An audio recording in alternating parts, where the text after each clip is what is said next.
ರಾಜ್ಯಸಭೆ ಮತ್ತು ಲೋಕಸಭೆಯಲ್ಲಿ ಬಹುಮತ ಪಡೆದು ಈ ದೇಶದ ಸಂವಿಧಾನವನ್ನು ಬದಲಾವಣೆ ಮಾಡೋದು ಖಂಡಿತ. ಹಾಗೂ ಐದು ಒಬ್ಬೊಬ್ಬರಿಗೆ ಮುಂದೆ ಮಾರಿ ಹಬ್ಬ ಅಂತ ಹೇಳಿ ಒಂದು ಹೇಳಿಕೆಯನ್ನ ಸಾರ್ವಜನಿಕವಾಗಿ ಕೊಟ್ಟಿರ್ತಾನೆ. ಆ ಹೇಳಿಕೆಯನ್ನ ಖಂಡಿಸಿ ನಾವು ಇವತ್ತು ಪ್ರತಿಭಟನೆ ಮೂಲಕ ನಮ್ಮ ಆಕ್ರೋಶವನ್ನು ಹೊರಹಾಕ್ತಾ ಇದ್ದೀವಿ.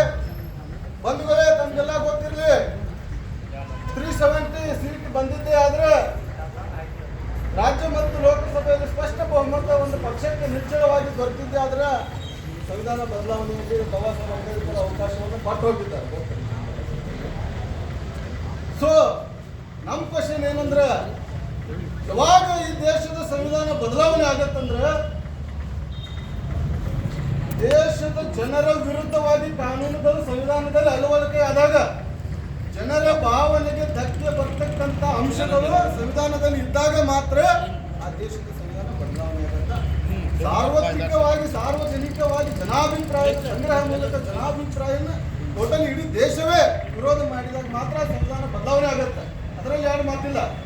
ಸೊ ಭಾರತ ಅಂತ ದೇಶದಲ್ಲಿ ಸುಮಾರು ಇವತ್ತು 75 ವರ್ಷಗಳ ಕಾಲ ಕಳೆದರೂ ಸಹ